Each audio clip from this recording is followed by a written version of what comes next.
Good evening. Good evening.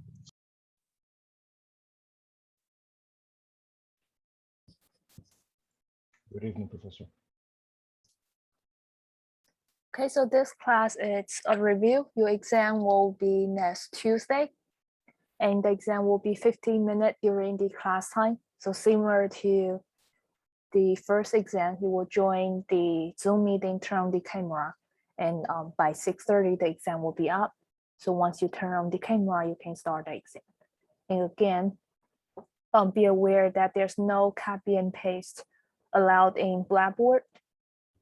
So you need to type all your answer directly onto Blackboard. So not even from text editor to Blackboard. Okay, and when you do the indentation, again, the tab key doesn't work in the text box. So just use space for indentation. And I do post the practice test for second time. I post two and also have the solution up already.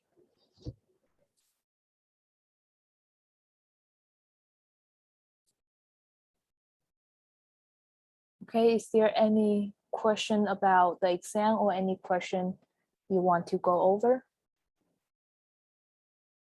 The review we're gonna get Monday, right? No, today is a review. Okay.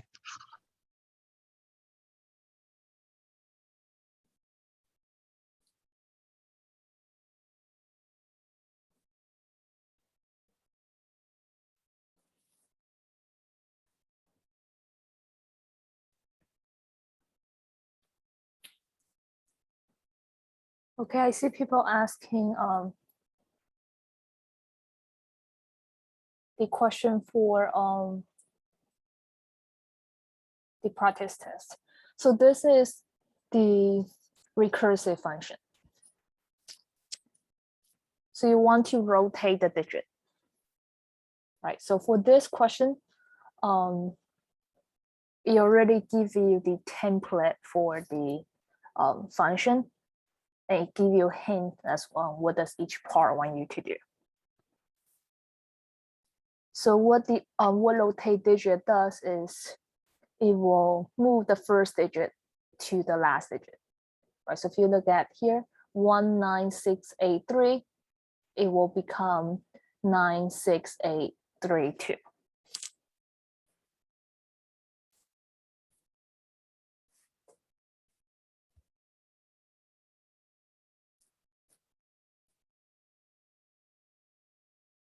So if you look at this function, okay, so in shorthand, I will just call it rotate digit, RD for now. And to rotate 19683, we know we will expect an output to be 96831. When we move the first digit to last.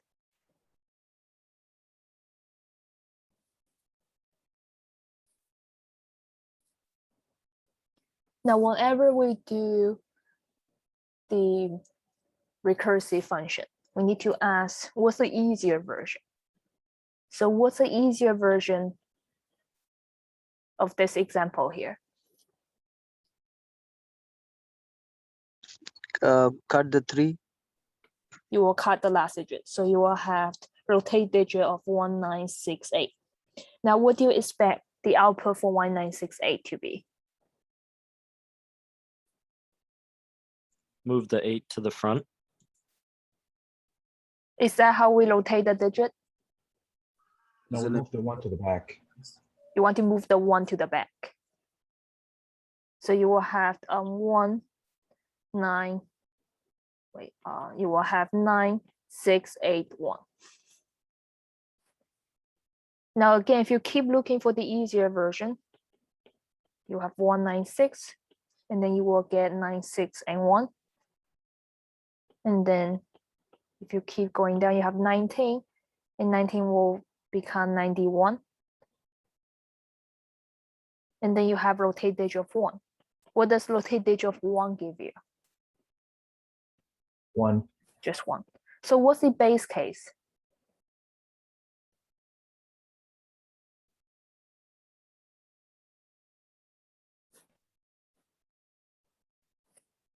And divided by 10. To look for the easier version, we always chop off the last digit, which we divided by 10, right? So the base case is when we have a single digit left. So when your x is less than 10. So if you look at it here, you'll really set up the base case for you. So when x is less than 10, what do? Just return the x, right? So in your rotate digit function, you need to return an integer. So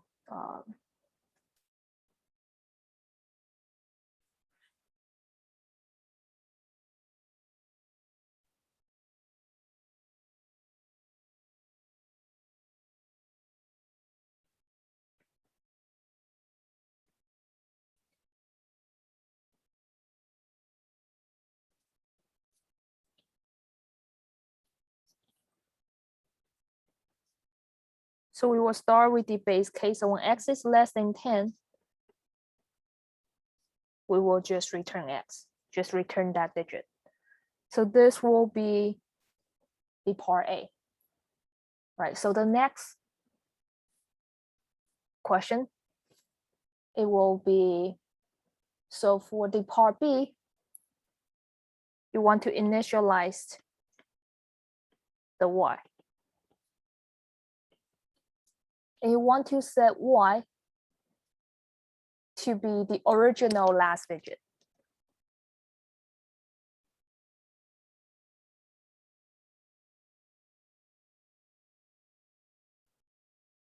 So what's your original last digit?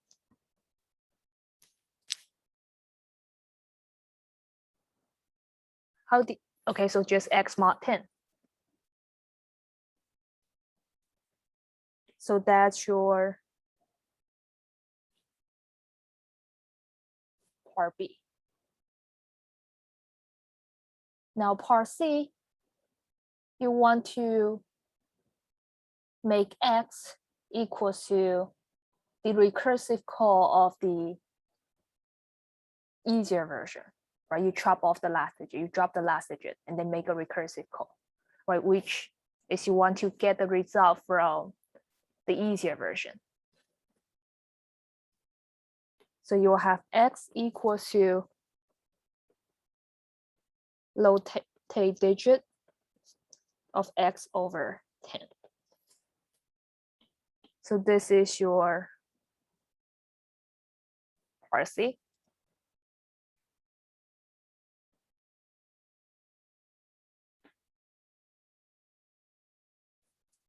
And finally you have, okay, and then you also have an integer z. You want to initialize z to store the new last digit, right? Since we just update the x value. So how do we get the new last digit?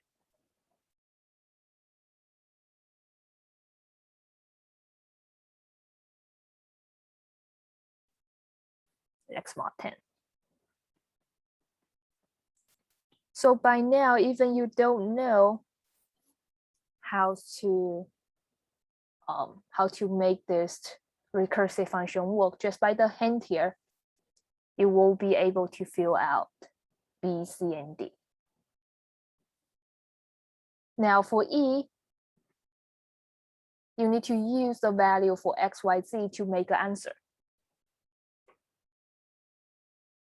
Now, how can we make answer from the X, Y, Z here? So if you look at the example here, right, we keep asking for the easier version, right? So we know the answer for 19683 is 96831. So how can we get this result from I have my y to be the original last digit, which is 1. And then I let x to be the result you get from the easier version, right? That's the recursive call of dropping the last digit. So you will get the result of rotate digit of 1968. So X will be 9681. And then you have to, oh wait, the Y here is 3, right? The original last digit. Right? So if you want to find the last digit of 19683 is 3. Right? So Y is 3, X is 1968, and then for Z is the new last digit.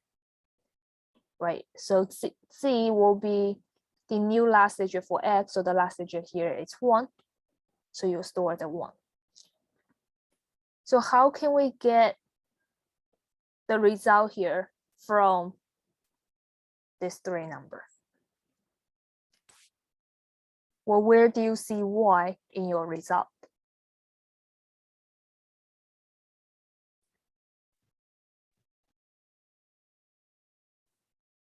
Where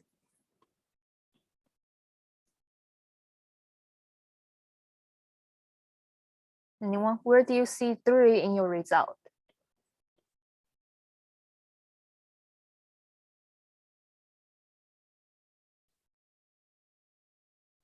Guys, if you say Y is in the font, well, the first digit is 9. Where should you place the 3 in your result?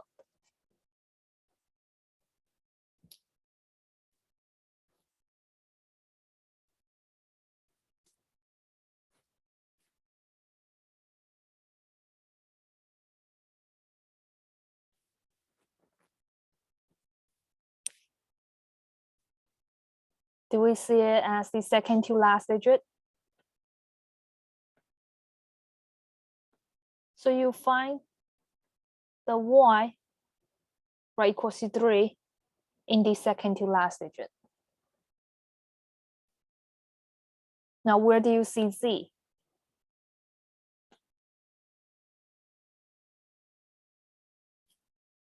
The last digit. Now, what else do you need? You need the first 3 digits. Now, how do you get the first 3 digits? That would be the first 3 digits of X. So you want to drop off the last digit of X to get the first 3 digits. So to make the function, you will have X divided by 10 to drop off the last digit. And then since you need 2 more digits after 968, then you will multiply it by 100. Right, so that will make space for the last 2 digits. And then you need the Y to be second to last digit, then you have Y times 10. And then you need Z to be the last digit, so just add the Z. So this will be what you're gonna return here. So you will return X over 10, right, to chop off the last digit, multiply by 100 to make space for the last 2 digits, and then you will plus Y times 10 plus Z. So this will be your part E. Any questions here?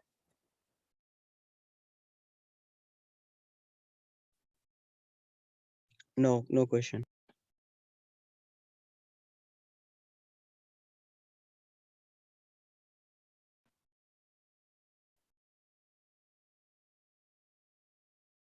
Okay, and I see people have, if you do X over 10,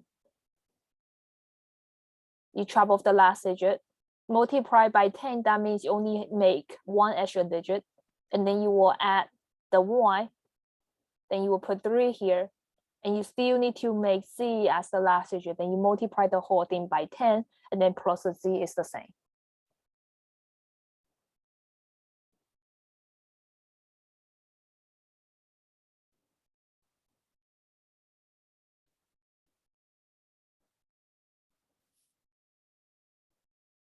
Okay.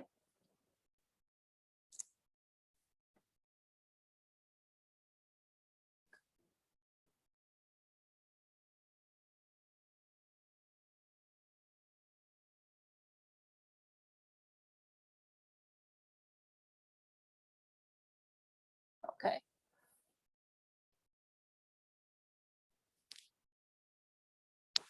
Okay, so I see people asking for practice test 2, question 1, and question 2 on practice test 1. Okay, so since we are now on practice test 1, let's go to question 2 first, and then we will go to the practice test 2.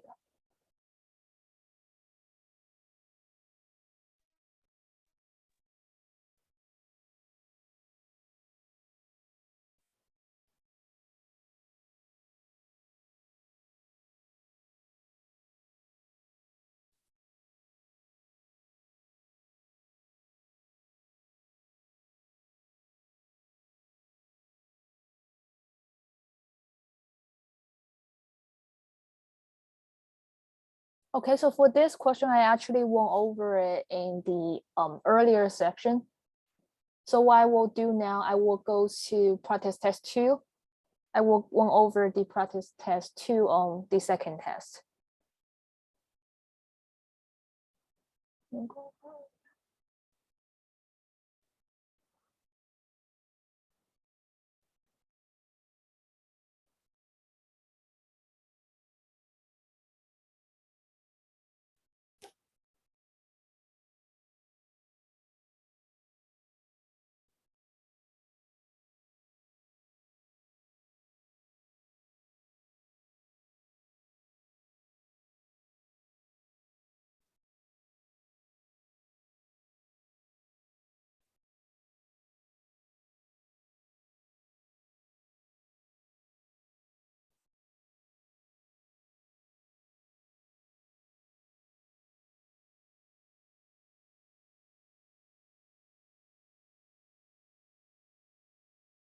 Okay, so this is similar question to question 2 in the practice test 1.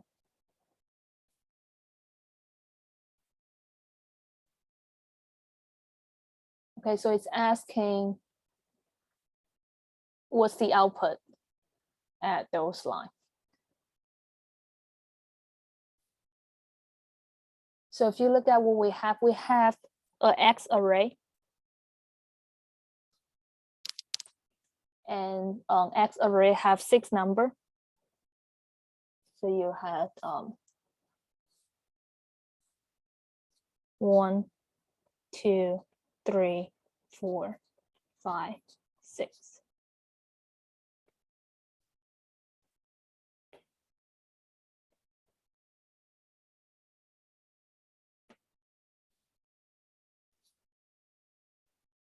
And then you have integer y.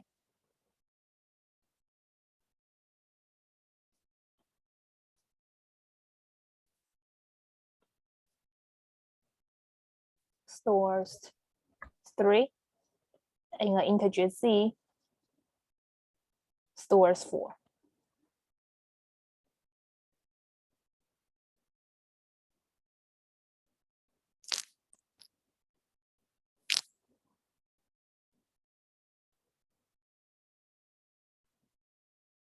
Okay, so first we want to print out what's X of y mod z. So you want to compute y mod z. Whatever result you get from y mod z, you treat it as an index. And then you look for the corresponding value in the X array. So y is 3 and z is 4. So you have 3 mod 4. 3 mod 4 give you 3. So this will give you the index 3 at X array. So that will be the 4th element in your array, right? Since the index starts with 0. So if you look at the x3 at index 3, that will give you 4. So you will print out a 4.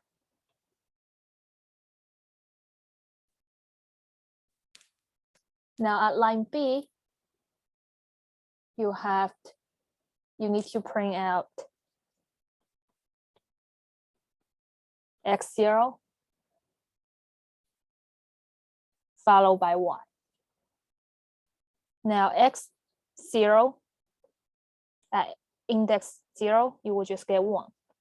Now y is 3, so you will have 3 right after the 1, and then you end the line. So you finish there. So you will print a 13. Wait, actually, I missed a step. I missed a function here. So before we print them out, before we print x0 and y out, we need to do the ax y function. Now, if you go up to look at axy function, what it does is it will pass in the x, and then it will pass in the y. And it will set x0 equals to y. Now we know whenever we have an array,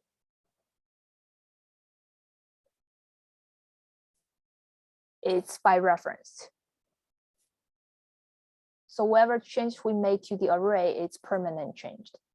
So we will set the first entry in x equals to y. Now the y we have here, y is equals to 3. So what it does is it will change x0 to 3.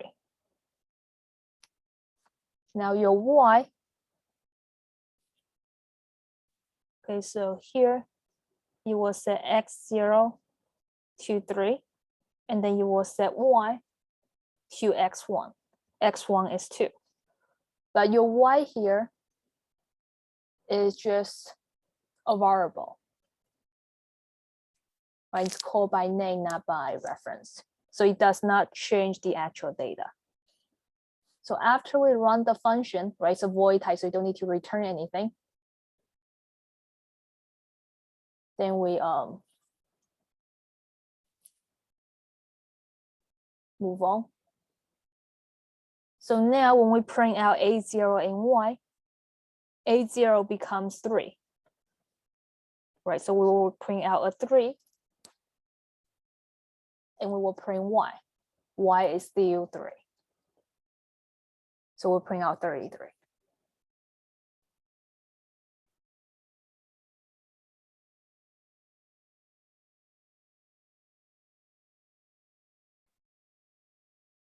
Are we good here? Yes, Professor.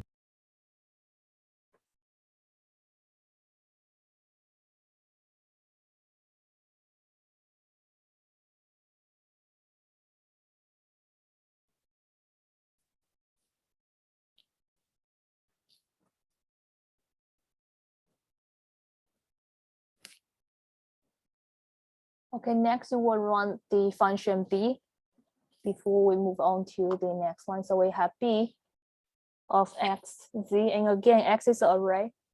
So you'll pass in the array and then the z. Now, if you look at it, the second input in your b function is by reference. Now, a is an array, so a is by reference as well. So you know anything you change here will make a permanent change. Now here, you are changing the x2 equal to y, which is your input z here, right? And z is equal to 4.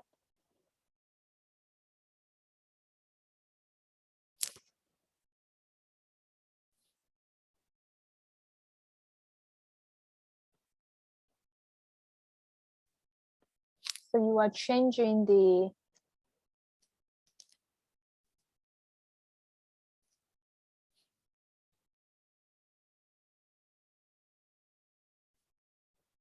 Okay, let me do it.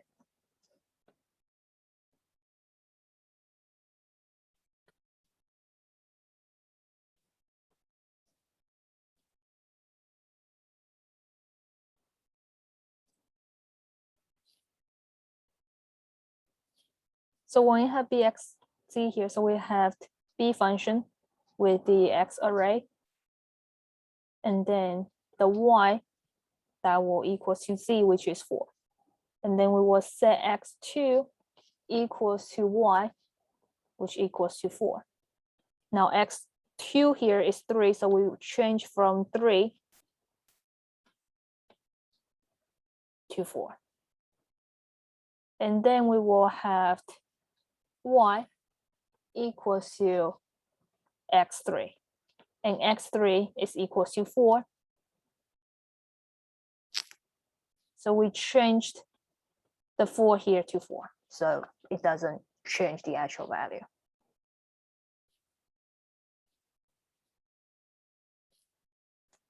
So now when we're trying to print out x2 and z,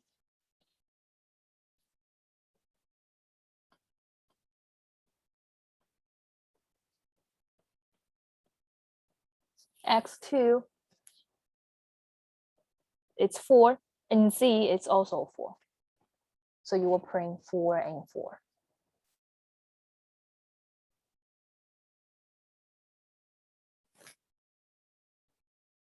Okay, and then we will have the,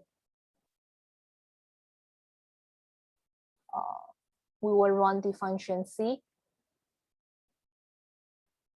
and then end the line. Now in the function c, we'll actually print out something. So let's look at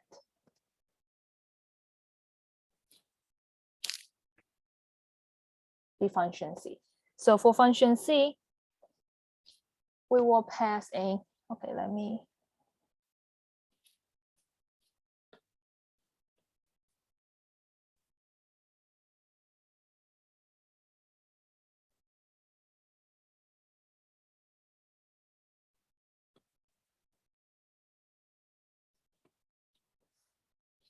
so now let's look at c x 4. Okay, so we still pass the array in, and then the second input is just y. Now I say if y is less than 2, then you return, but you don't need to do anything. But here our y is equals to 2. So what it does is it will ask you to print out xy plus 1. Now y here is 4, so it will ask you to print out x5. So you know in the output, x5 is 6. So you ask you to print out 6. And then you will move on, ask you to the next line, right? It will ask you to go to the xy over 2, which is 4 over 2. That's 2. So you will go into the C function with the argument, the X array, and then 2. Now 2, it's not less than 2. So you move on, right? You don't go into this if function. Then it will ask you to print out xy plus 1. So now we have 2 plus 1. So it will ask you to print out x3, and x3 is 4. So you'll print a 4 right after the 6, since you don't have any end line. Right, so once you've done that, it will ask you to do C X. So before you y is 2, now you have 2 over 2, and that will just be 1. So you have 2 over 2, which is 1. Now when your y is 1, 1 is less than 2, then you return. Then you just stop there. Right, so once you finished running the function, you will print out the end line. So your output will just be 64. Any questions here? Professor, Mhm.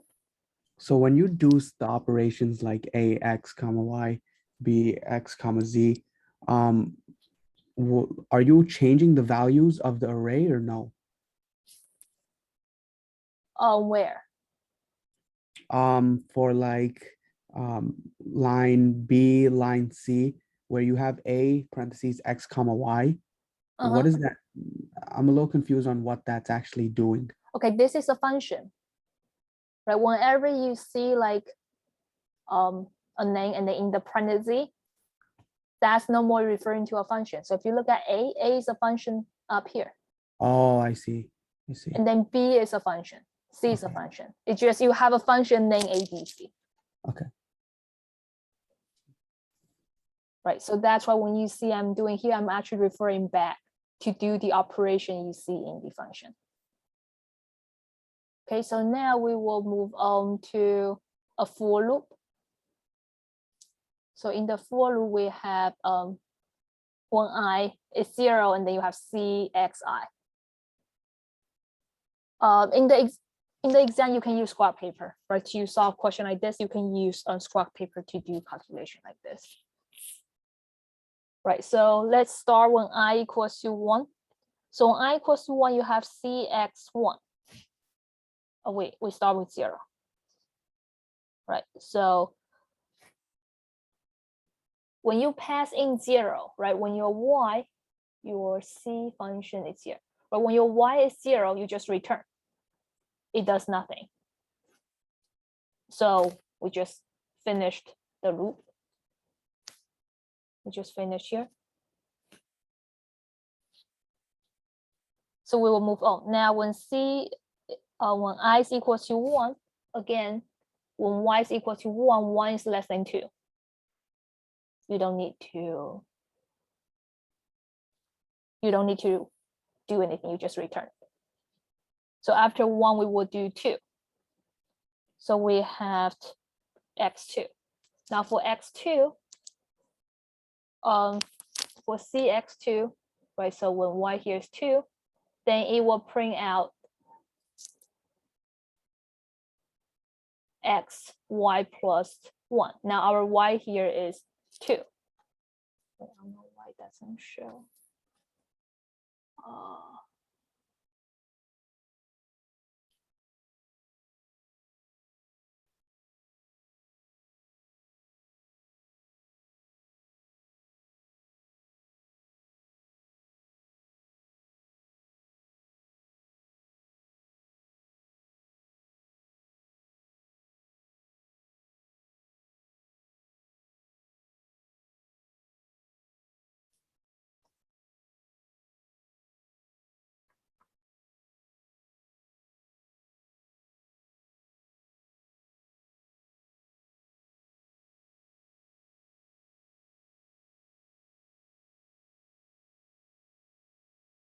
Can everyone see the screen? Yes. And did everyone see the CX2 on the board? On the left side, no, Professor. Only says CX and 1. Okay. Okay, so I think now.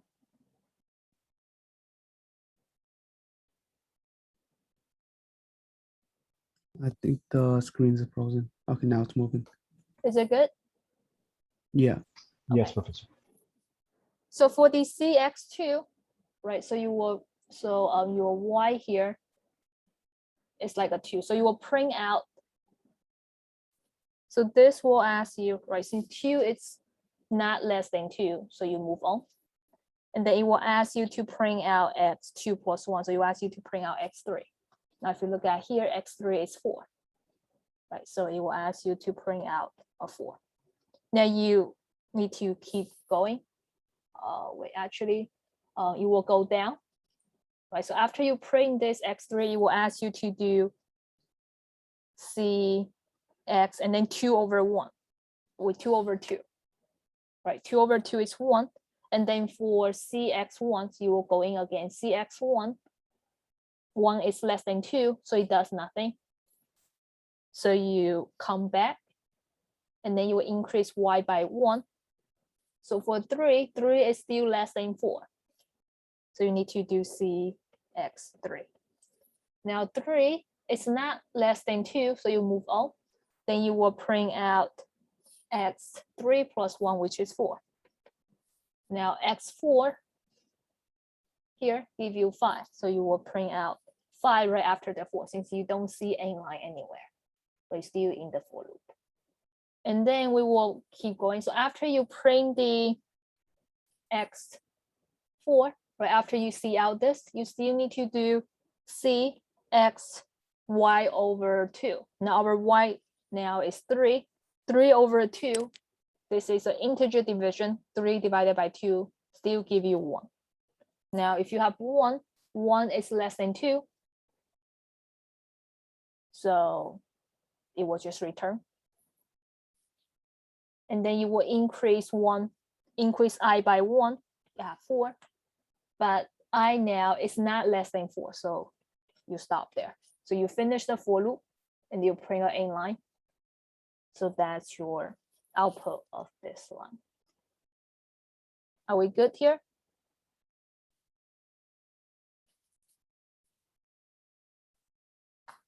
Okay.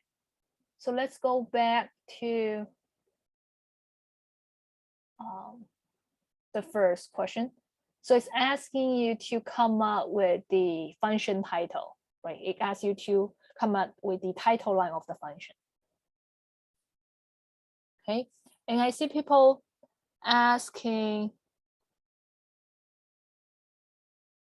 earlier about the array problem set. There is like the A-cream question. If you want to figure out how that works, you can come to the office hour to ask, or you can email me, because that will take a little longer to explain.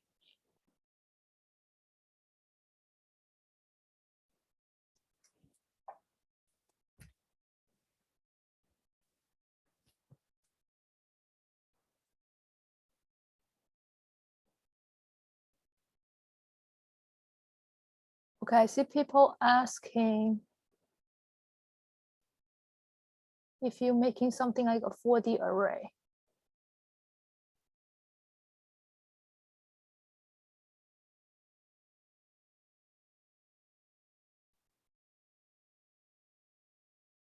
Okay, so how the computer stores, if you have a 1D, let me just quickly go over since that will be quick to answer.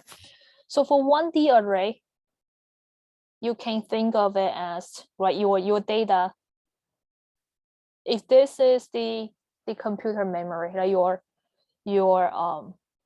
1D array just look like this, right? So each box is like a variable. Now for 2D array, you have like we visualize it as a table. But how computer store is like it will store. So this is 1D. Now to make it 2D,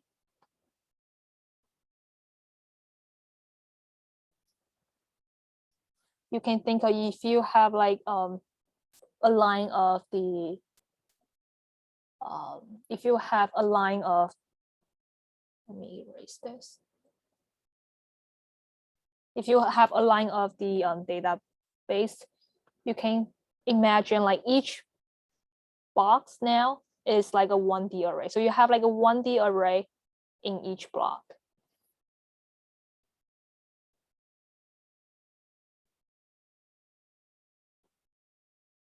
Now, when you have 3D array, you can imagine in each block,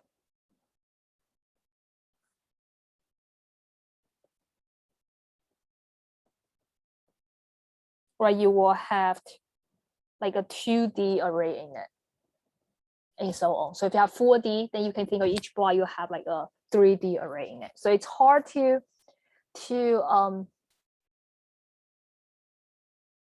visualize it as like with a picture, but you know how this works.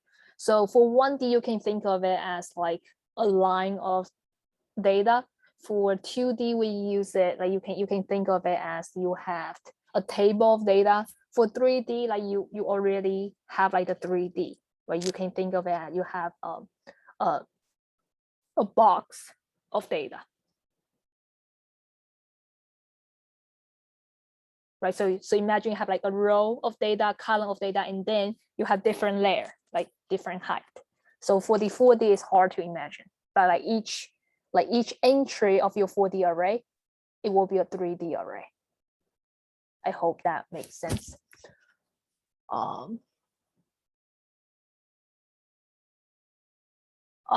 see people asking, can you use a simple calculator? I don't think there's any question you really need to use a calculator.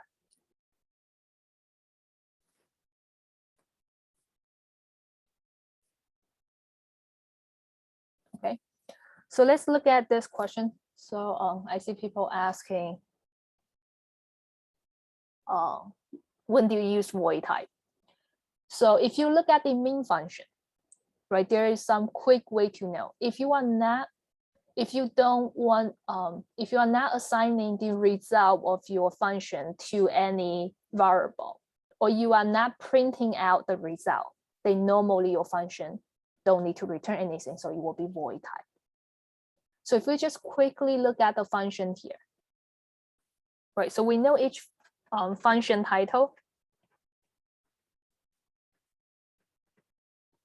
or function title line have 3 components. One is the return type or result type.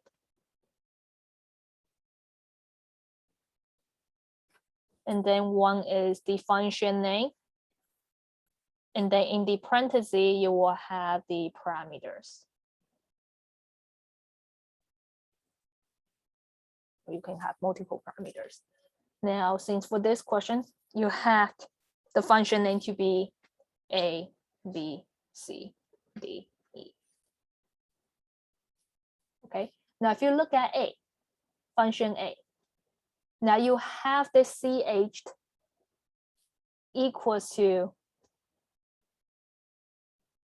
the function, so, which means whatever result you get from here, you need to get the result and then assign it to CH. So your result type need to match with the data type for CH. Now what's CH? CH is a character.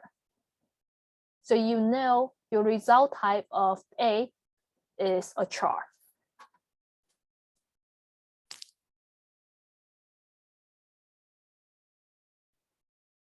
Okay, and I see people say for random function, you do return a number, right? When you run the random function, you want to get a random number, right?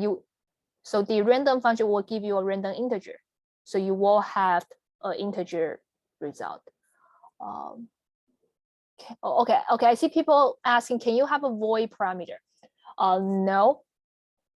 Since in your parameter, you will pretty much declare what's the input data. If you don't want anything, then you can leave the parameter empty, right? Like the random function, your parameter will be empty. You just leave it blank, right? For example, the main function, if you look at the main is a function. It will return an integer, right? So that will always return 0 at the end. But for the main function, you don't need any input. So we have it empty. So you don't have a void parameter. If you don't need any input, you just leave it blank. You don't need to have void. Void is like a special type when you don't want to return anything. So you have voids to say that you are returning nothing.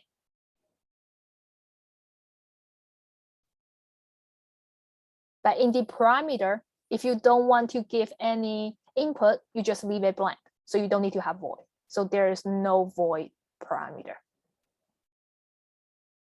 Okay. So now if you look again, okay, if we come back for the function A, so we figure out the result type is a character. Now for the input, it's you have 2 input and they both CH, and CH is the character data. So you will have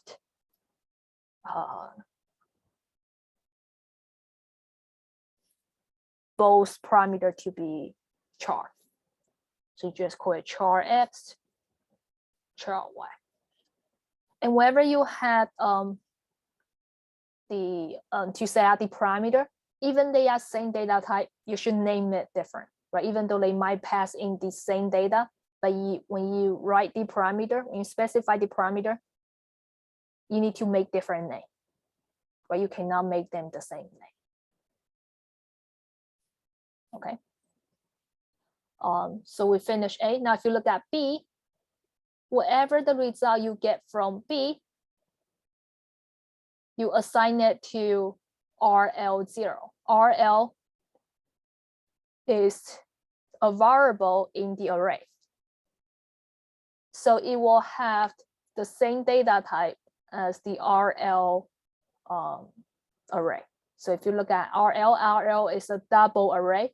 So all the entry there is a double. So RL0 is the first entry. So this is like a double variable. So we will return double. And then if you look at B here, the first input is num0. Num0 is the first entry in your array. This is, you are not passing in the array, you are passing a specific value. If you pass in the whole array, then you just need to pass in the array name without the box. That's when we call the function. Right, so if you have the array name with the bracket with a number, that means you are passing a specific entry, then that's a variable, or you treat that as a variable. So the num0 is an integer type. So you will pass in an integer. So I just call it int x. And then the second input is char, right? CH, so it's a character type. So you have char y. Okay, now if you look at C, it's a function. But whatever result you get here, you want to assign it to num2. And num2, that's the index 2 in the number array. So index 2 is the third entry, right? So it's here. So you want to have an integer result type. So you have int. And you will, and then if you look at it, you only have one input in your C function. Now your input will be the result of function A. Now what does function A return?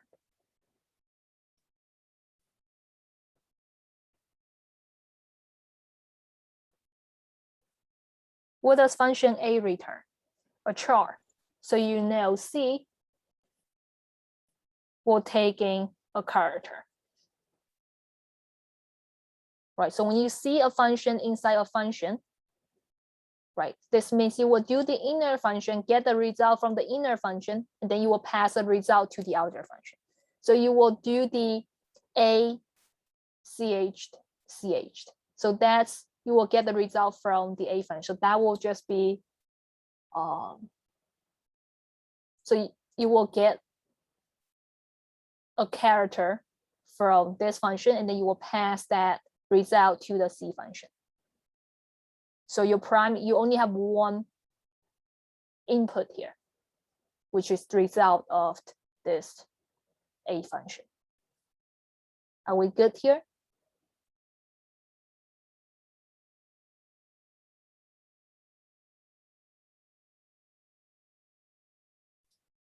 Now, if we look at D,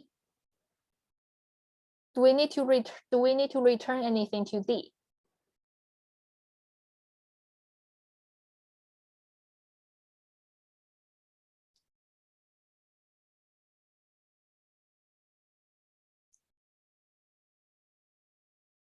Okay, it looked like no here, right? So this one's a little tricky. It looked like no, but if you look at it, the first parameter of the input D is the function D itself. Okay, now this function D will take in two inputs. the first input is ch, which is a character type. And then the second input is an integer, it's 5, int y. Now we know the first input of D is a character type. So what must result type of this D function?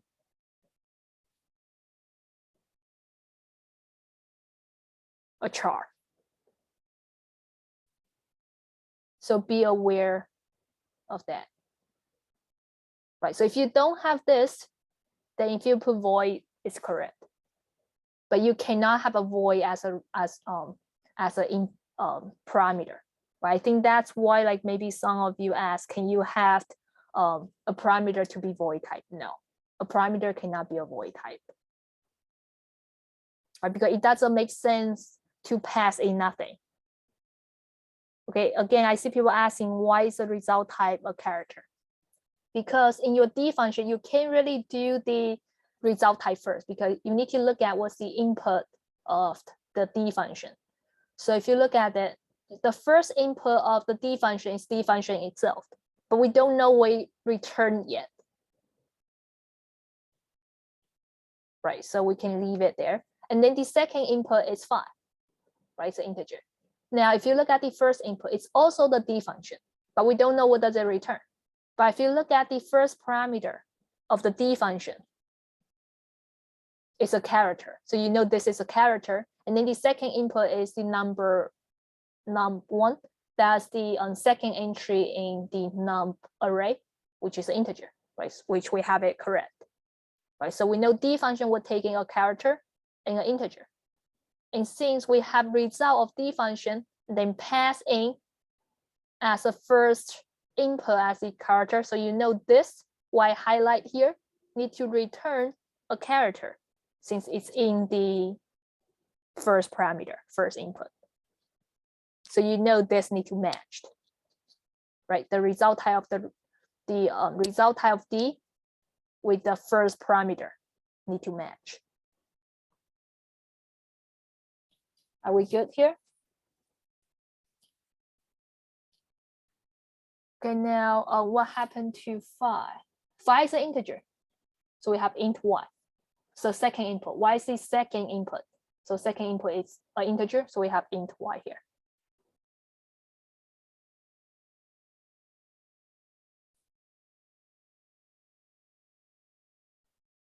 Right, so why I highlight that here is the first input, and then y is the second input. So I have int y. Now, if you look at why I highlighted inside, right? So we have the result of this why I highlighted part as the first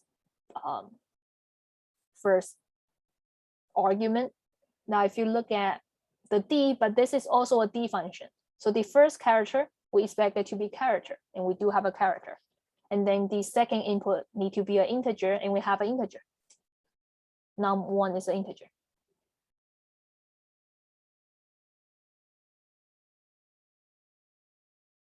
Are we good here?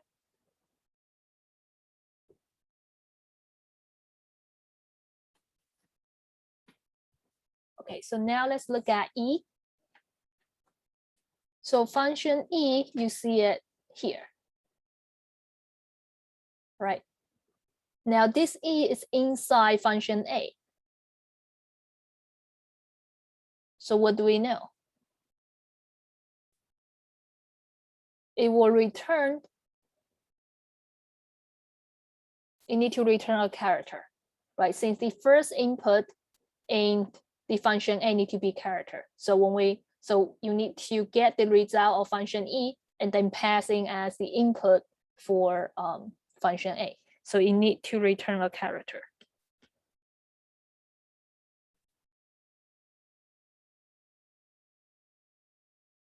Okay, and then the first input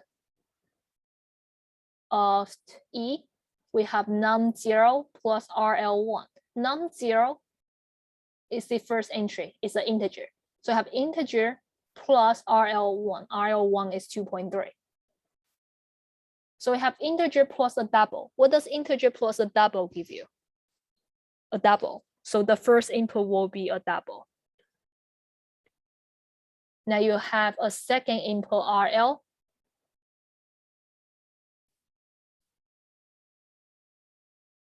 Now what's RL? It's a double and it's what? It's a variable or it's an array?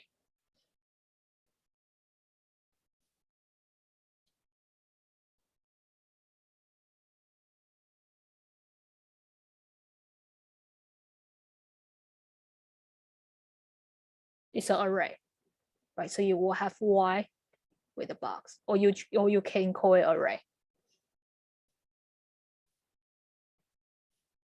Right, so I have Y with the box, or you can call it array. It doesn't matter.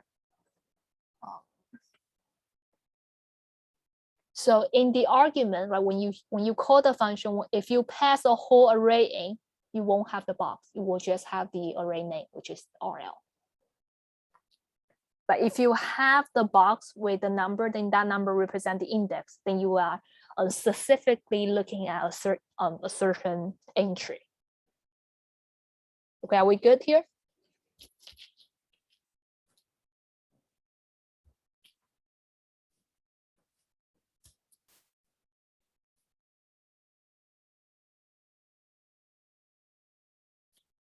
Okay, then we will end it here. I believe I went over every question in practice test 1 in the earlier section, so you can check the recording for their class. And I also did the last question, which is the recursive question on this practice test on the other class. Okay, so if you want, you can also check that. The solution is also up on Blackboard, so you can also check it. So that's the session 22. So in the playlist, you will find the same class number, but I think you will see that will be 111-22. It's the same link where you find the class recording this class. And the recording link is in this, I believe, in the syllabus and also in Blackboard announcement. If you go to announcement, just scroll down to the old announcement, you will find the link. Okay, and I see people asking what happened to the character at the end. This character is the second input for A, which already have it here, right? So we don't really care about the CH since we are writing the function of E here.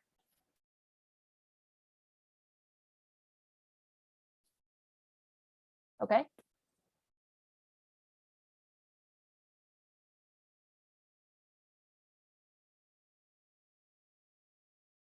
Have a nice weekend. Professor? Hello?